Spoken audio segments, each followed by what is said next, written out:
Oke, mungkin ini yang terakhir Mas Kevin yang ingin saya tanyakan kepada Mas Kevin.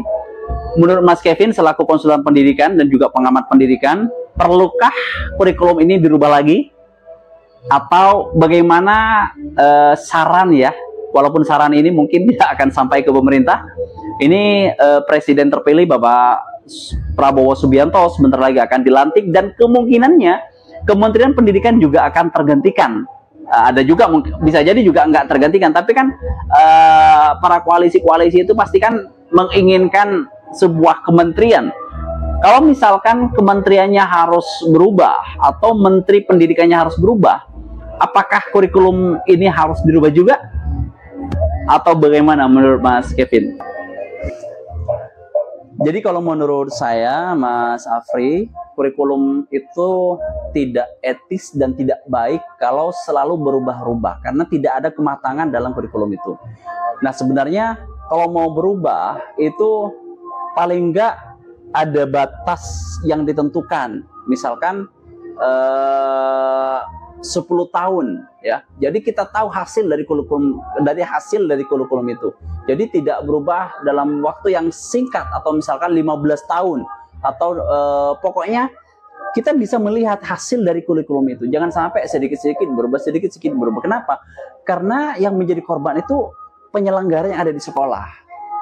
Mereka belum apa-apa sudah ganti lagi. Mereka belum apa-apa sudah ganti lagi. Jadi kalau menurut saya, karena namanya ini kurikulum merdeka, sesuai dengan slogan kita, sekali merdeka tetap merdeka. Jadi itu menurut saya. Jadi kurikulum tidak perlu berubah-ubah lagi. Sekali merdeka tetap merdeka selama hayat masih terkandung badan gitu. Jadi yang ada kita perbaiki aja. Jadi kurikulum ini kita perbaiki. Jangan sampai kurikulum ini malah berubah lagi, melantasnya berubah lagi. Kita perbaiki yang tidak baik, kita sempurnakan yang tidak sempurna. Tujuannya apa? Kita harus punya goal. Dan sebenarnya kurikulum merdeka ini sudah cukup bagus menurut saya, karena memberikan kebebasan kepada sekolah, kepada kepala sekolah untuk merancang sendiri kurikulumnya. Makanya kalau saya misalkan jadi kepala sekolah ya, kalau saya menjadi kepala sekolah, sebenarnya saya ingin sekolah saya itu punya identitas ya. Sekolah maju, sekolah berkembang itu kan sebenarnya kalau diliput oleh media. Sekolah itu diliput oleh media kalau sekolah itu punya prestasi. Sehingga kalau saya jadi kepala sekolah, saya ingin sekolah saya punya prestasi, baik di nasional, bahkan di internasional. Ya terserah saya caranya gimana, itu visi saya. Visi saya seperti itu. Karena saya diberikan kebebasan dalam merancang kurikulum itu, saya akan merancang siswa saya harus berprestasi. Kalau misalkan saya jadi kepala sekolah SMA, siswa saya harus diterima di PTN, bahkan tingkat nasional atau di PTN di luar di PTN internasional. Kalau misalkan siswa saya prestasinya bagus, maka sekolah saya akan diliput oleh media dan orang akan tahu sekolah saya, dan sekolah saya akan terkenal, akan menjadi sekolah yang maju, berkembang, dan banyak siswa yang akan terbondong-bondong menjadi masuk ke sekolah saya. Tapi kalau misalkan ada sekolah yang hanya menerapkan kurikulum merdeka, hanya sebatas menerapkan saja, tidak diliput oleh media karena prestasinya, maka sekolah itu tidak akan pernah ditahu oleh orang-orang kalau ada sekolah di sana. Makanya saya, Mas Afri, ada teman saya dulu pernah tanya ke saya, Bang, kamu nggak mau menjadi guru? Kamu kan backgroundnya pendidikan. Saya bilang gini, saya nggak mau menjadi guru, kecuali saya langsung diangkat jadi kepala sekolah. Saya mau. Saya bilang gitu. Teman saya, nggak mungkin lah katanya. Kepala sekolah itu nggak langsung jadi kepala sekolah, ya nggak apa-apa. Berarti saya nggak mau menjadi guru kalau gitu. Kecuali saya diangkat menjadi kepala sekolah, saya langsung menjadi kepala sekolah. Saya bilang seperti itu. Baik, sahabat Inspektor Muda Indonesia, sekali lagi saya sampaikan terima kasih buat Mas Kevin yang sudah memberikan kita penjelasan terkait kurikulum merdeka. Sama-sama, Mas Afri. Jadi seperti itu.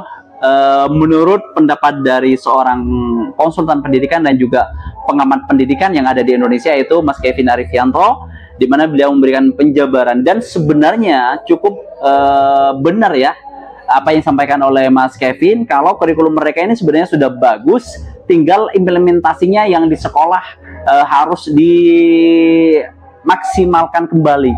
Karena hakikatnya seperti yang disampaikan oleh Mas Kevin tadi, sekolah punya hak untuk menyusun kurikulumnya sendiri, diberikan kebebasan untuk menyusun kurikulumnya sendiri.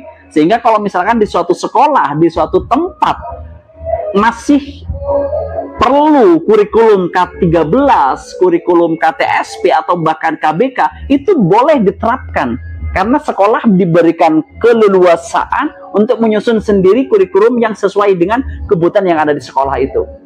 Jadi seperti itu sahabat Instruktur Muda Indonesia.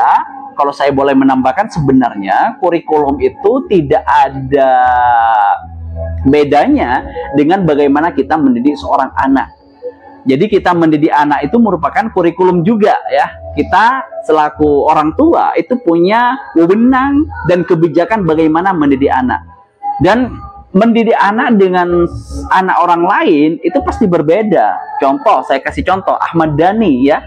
Musisi Ahmad Dhani itu mendidik anaknya, itu anak-anaknya diberikan kebebasan, mungkin kurikulum merdeka ya, diberikan kebebasan mau sekolah nggak sekolah, yang penting kamu bebas merdeka, itu kata Ahmad Dhani.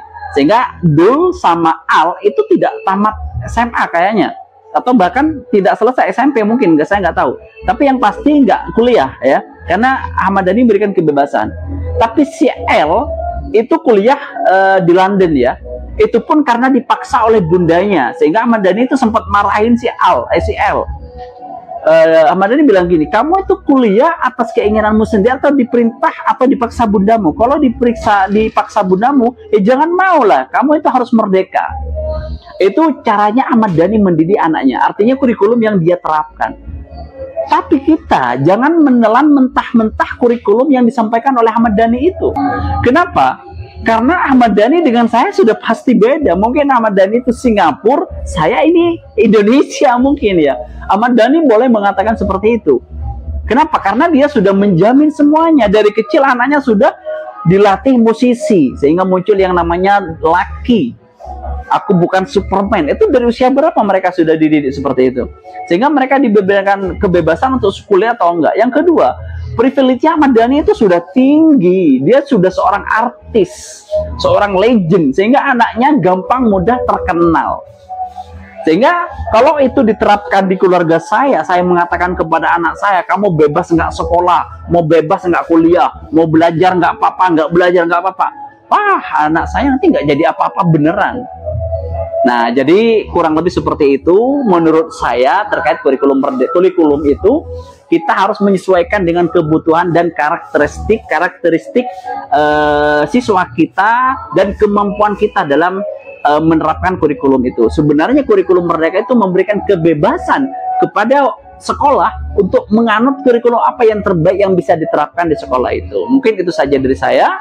Kurang lebihnya saya mohon maaf. Saya Firly Sakti. Wassalamualaikum warahmatullahi wabarakatuh.